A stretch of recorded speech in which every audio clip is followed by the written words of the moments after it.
if you have a vision, and you know your own abilities, you know what you enjoy, and generally what you enjoy, you will do well in. Hi, everyone, and welcome to another episode of CFI's Member Spotlight. My name is Mian. I am your host. You've heard me here many times before. And today I'm thrilled to be joined by Judith Singh from London, England. Judith is an FCCA, CFM, and of course, FMVA. And today we're going to sit down to talk all about her career journey into finance, the pivots and lessons that she's made along the way, and just give any sort of general career, professional, personal advice from all the lessons that she's learned throughout her career. Judith, thank you so much for joining today. I am so excited to have you talk about your career so far, your learning journey, and all the pivots and kind of lessons along the way that you've learned. I feel like you have a really unique career path, and I would just love for you to share with us from the very beginning, like how things have been going for you. Oh, thank you, Mion. Thank you for having me on here. It's lovely to meet all of you. Basically, my first, I would say, introduction into accounting was when I started the ACCA qualification back when I was 18. So I didn't take a conventional path into the world of finance as some other people have, going to university. I chose to actually go straight into studying ACCA. I think I probably had influences early on in my childhood, really. Well, I've always had a passion for mathematics, and my mum would give me problem solving, maths problems to solve. I used to play a lot of board games, a lot of shows, lots of quiz shows. So anything that really challenged my logical and critical thinking. So I think those are all skills really apt for accounting. And then also in addition to that, my grandparents were also accountants. They never formally qualified with an accounting body, but they were accountants back in Guyana, where my family are from in South America. So, and then also when my nan came to the UK, she was a stock accountant herself in a highly renowned retail store. So there was some really early influences there. So I think, that really piqued my interest for the field, and, just going through my education as well. And just, as I said, I had a passion for mathematics. I did economics and business studies at A level. So then obviously that was before I decided to go on to study ACCA. And then tell us a little bit, because you were talking about how you feel like you had a less traditional path. So how did the kind of first couple of years of that less traditional path start for you? And fill us into all the stops that you had along the way, your career wise. Yeah, sure. So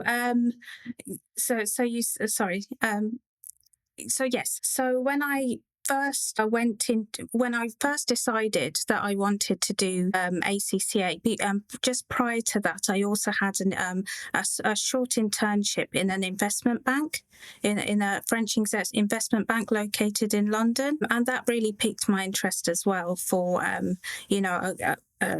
career in finance. So I was working in the accounting and finance department there. So that was, obviously my first practical kind of work experience and first exposure to a finance team. And then, so after that internship, I then studied ACCA. And then while studying ACCA, I also knew the importance of being able to be adept with systems as well. So I also studied Sage Line 50, which is an accounting package, mostly used in small businesses. And then after, alongside my ACCA, I also I saw that there was a brilliant opportunity due to the joint initiative between ACCA and Oxford Brookes University to gain a degree as well. So even though I hadn't gone to university, I didn't feel like I had lost out on gaining a degree in that sense. So I actually, because of my high average across across the first 9 papers of my ACCA and doing a dissertation, I was able to gain a first class honours in applied accounting as well, a BSc honours in applied accounting. So thereafter, I tried to look at some accounting, so some accounting training schemes. So obviously, like everyone does as a budding accountant, I tried to look at training schemes with the Big Four. Obviously, it is quite competitive, I won't lie. And obviously, because I suppose I did take a non-conventional path, they were probably looking for something bit different. Maybe I think there was more interest in people who hadn't studied accounting first, so then I kind of pivoted away from looking at the conventional training schemes, and then I started to look more towards temping, so temping and contract roles, just to get my foot in the door, just to get some experience.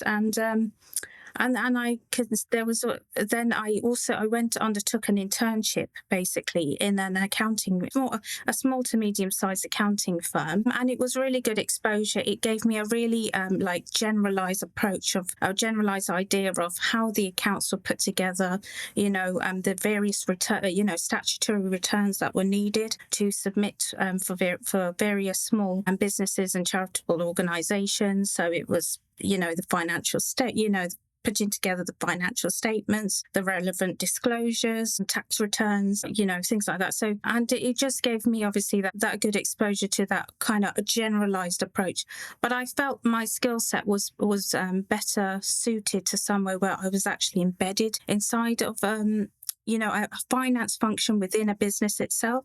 So just to have that detailed idea of how the business works, and really just sinking my teeth basically into the detail of various budgets and forecasts. And I thought that more aligned with what I had originally studied at ACCA as well. Because so when I originally did ACCA, there was the opportunity to specialise in 2 particular areas at professional level. So I decided to specialise in performance management, which is more the management accounting side, and an advanced financial management, which is things like investment appraisal and discounted cash flows, that sort of thing. So I thought, being part of a finance function and, getting to grips with the end-to-end management accounts processes, end-to-end budgets and forecasting process and budget setting process, I thought that was really beneficial. So that led me onto my next role in a major university Now, located I have in a London. question for you.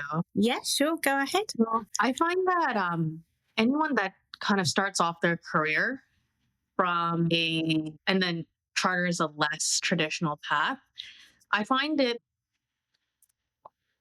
I find it really admirable, especially to understand the way that you have navigated your career so far, because the traditional path is generally it might be the path of most resistance. For example, if you wanted to go and be like an investment banking analyst at Goldman Sachs, like let's say you go to university, you do an internship, you go full time, and then you climb the corporate ladder. Like that's very simple, very linear. There's tons of resistance and challenges way, but it's one that's already defined for you. What I find most interesting is because there's those people are few and far between because there's not many of those roles. But everyone else I find have to offer so much more unique insights into what the challenges of a career can be like, and then understanding what you enjoy, what you want to pursue long term, and how you want to build that career. Everything that you've told me so far, like even though it's kind of the beginning portion of your career, I just find that I'm talking to someone that has a lot of resilience and someone Thank that you. can deal with uncertainty probably pretty well, and someone that can kind of, when you're faced with the unknown, decisions that you have to make that have longer term impact, you seem like you would be fairly low stress person. You can handle it. How was navigating that career from the very beginning for you with like the less traditional path? Did you always know that you kind of wanted to do something a little bit different, or did you have from the very beginning a path that you wanted to follow, and then you thought, okay, like this is generally where I want to be. Let's just figure out how things go.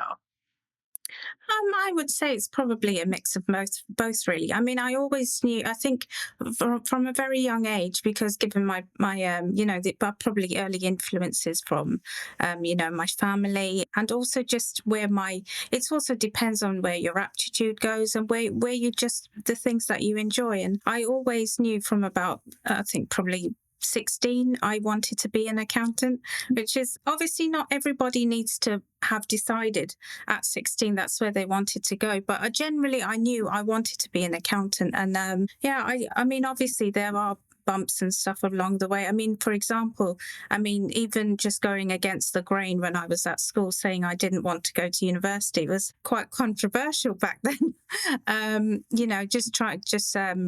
Basically charting a different path to everybody else. But I think it's important, just to have, if you have a vision, and your own abilities, you know what you enjoy, and generally what you enjoy, you will do well in. I mean, just to say, with my ACCA, I was told by numerous people, "Oh, good luck for the next 10 years or 6 years or something." But I managed to get ACCA done, in 2 years, because I passed them all first time because I thoroughly enjoyed it.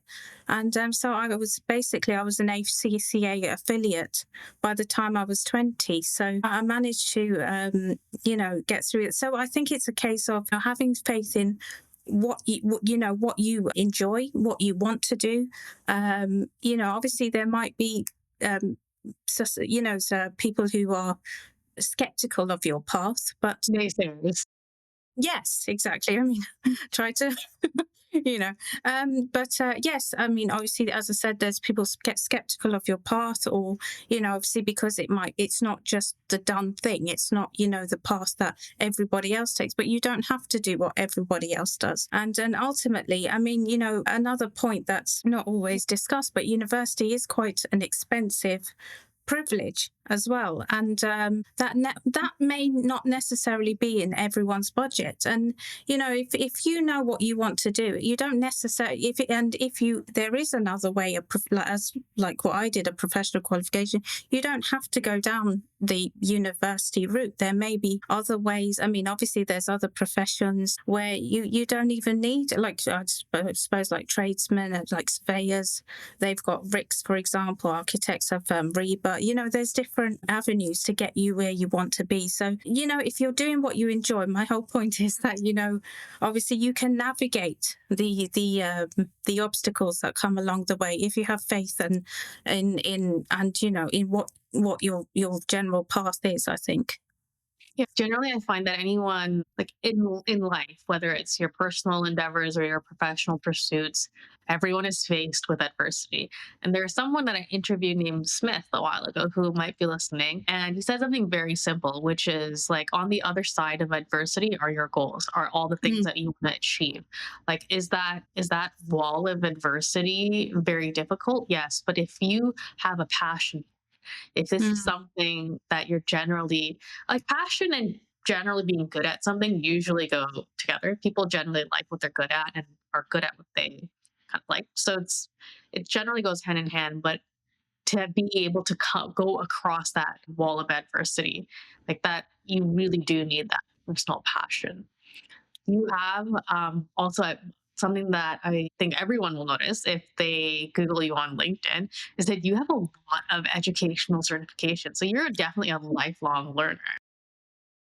yes, I'm actually, so obviously that I've got FMVA and the CFM from the FMI, but I'm actually currently studying the BIDA as well Oh, at the wow. moment with yourselves. Yes, and I'm thoroughly enjoying it. Learning so much about DAX and Power Pivot, Power BI, Tableau, Python. Yeah, the whole shebang, I guess. And then what do you, so now, so the FMVA and the CFM, those are very complementary and very similar.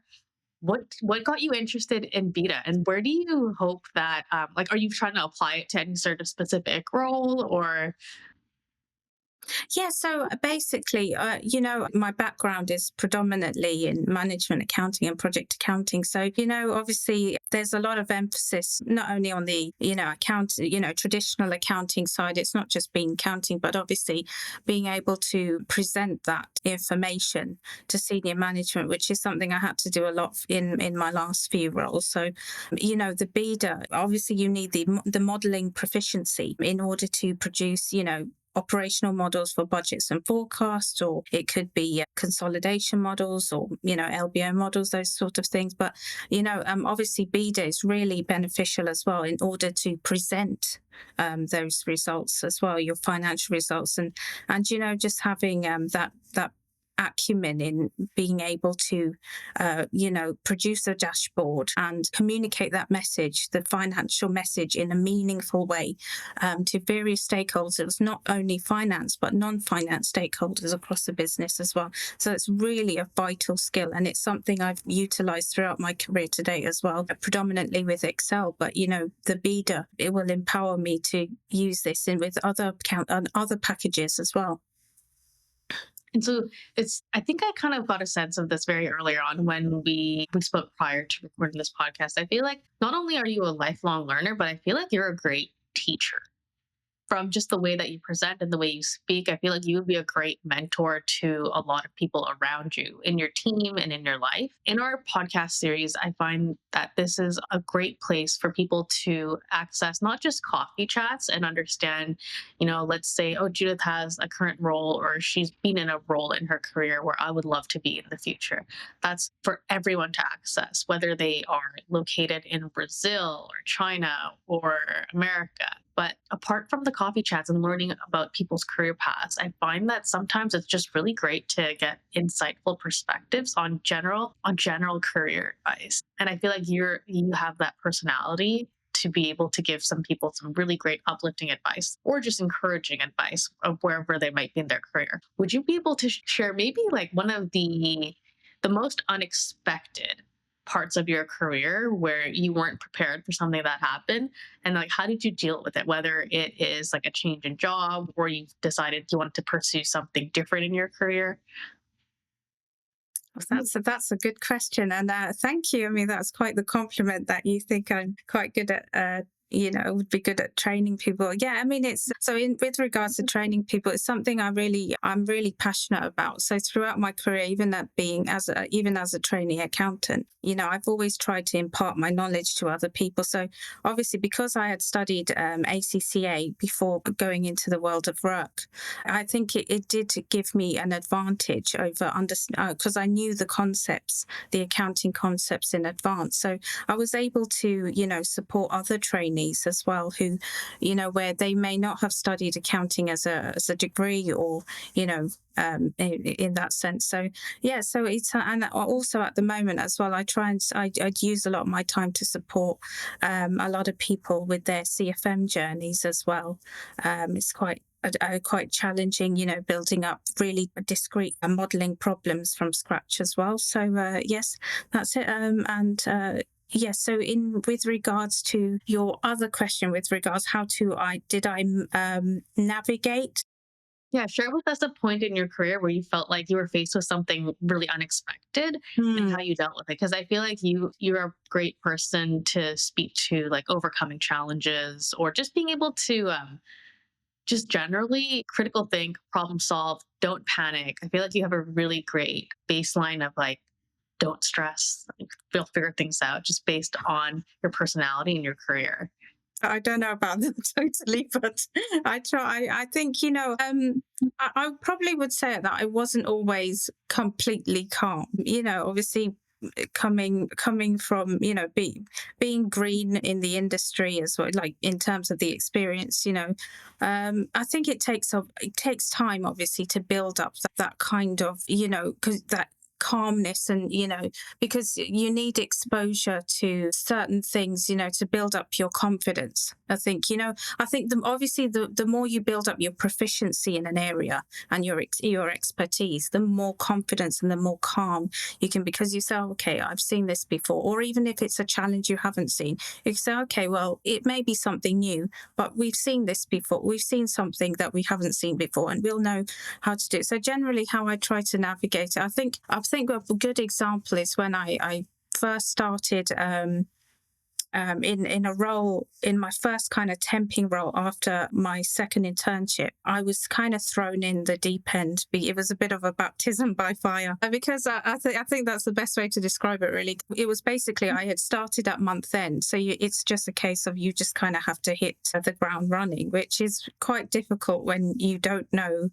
the business as well as someone. Obviously you can research it, but it's not the same as having experience in the business for quite a while. So obviously I think in terms of that, I think it just comes down to like good communication.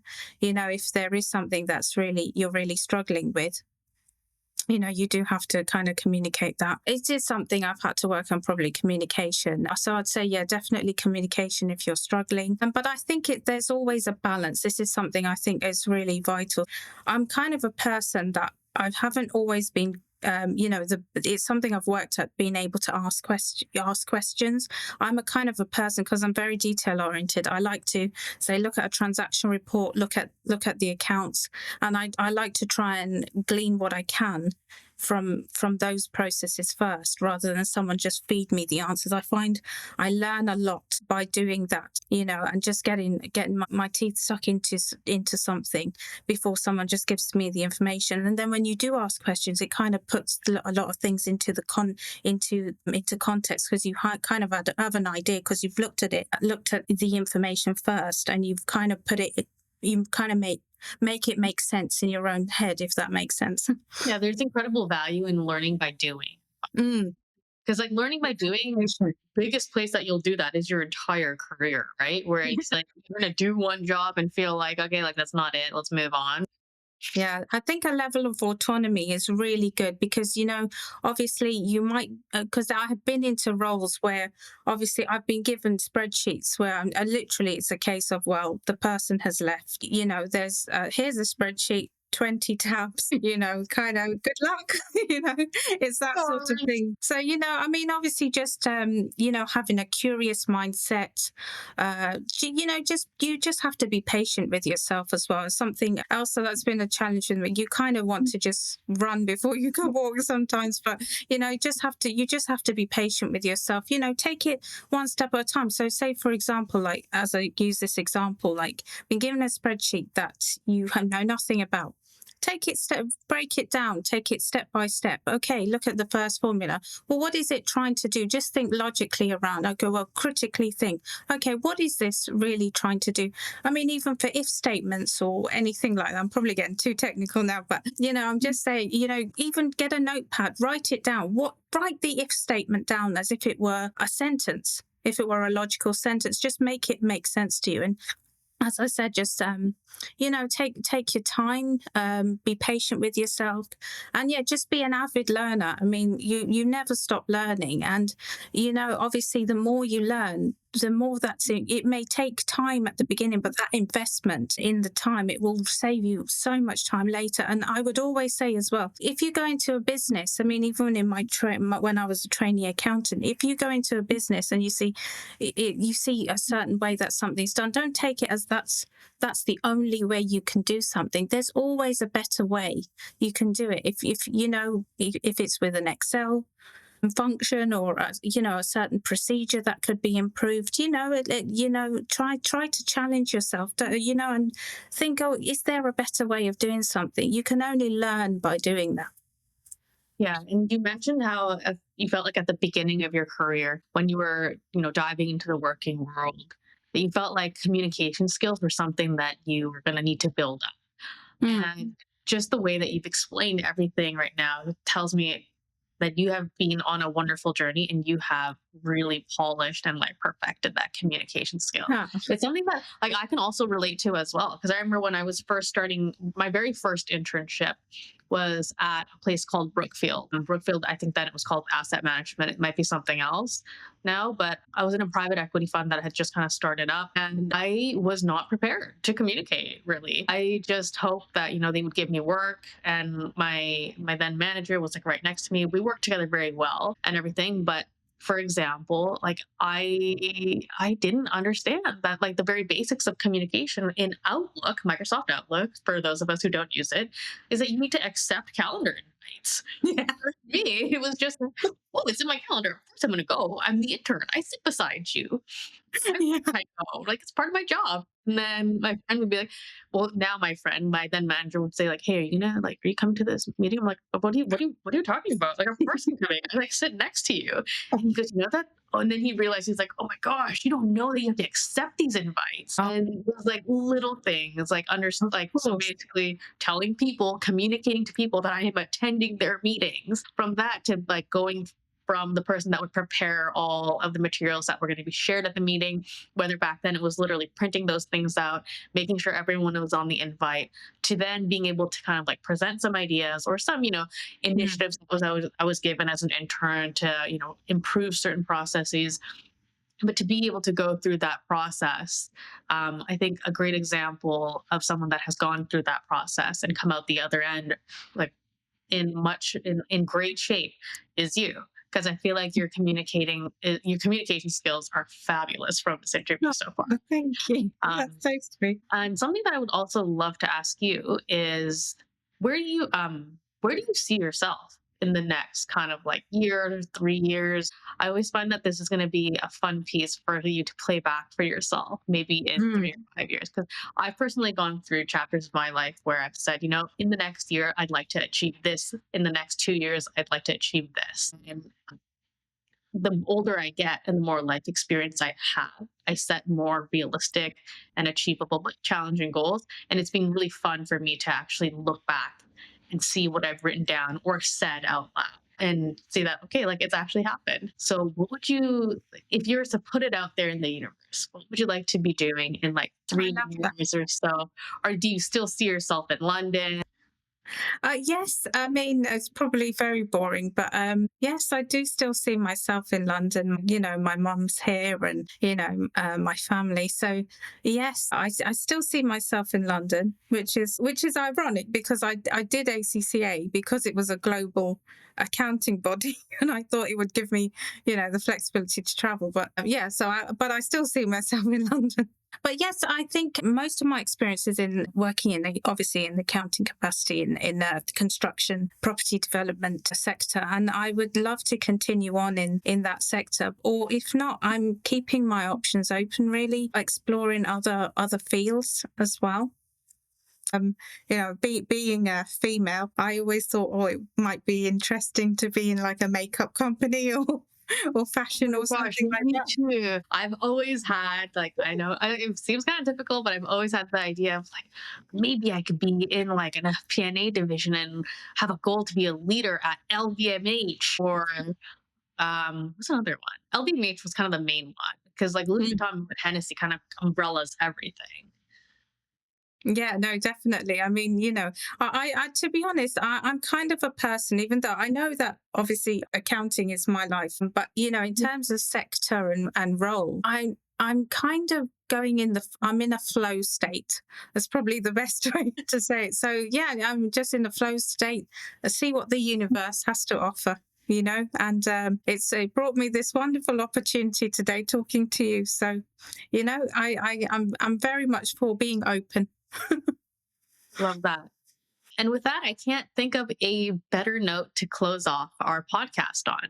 I hope that this has been a helpful episode for everyone listening and that you've been able to see parts of yourself in Judith's career journey and that this has been an episode that will help you navigate yours. Until next time, we'll see you in the next episode. Thanks for joining us today. We hope you enjoyed the conversation. FinPod is brought to you by Corporate Finance Institute, the #1 rated online provider of finance and banking training, certifications, and productivity tools.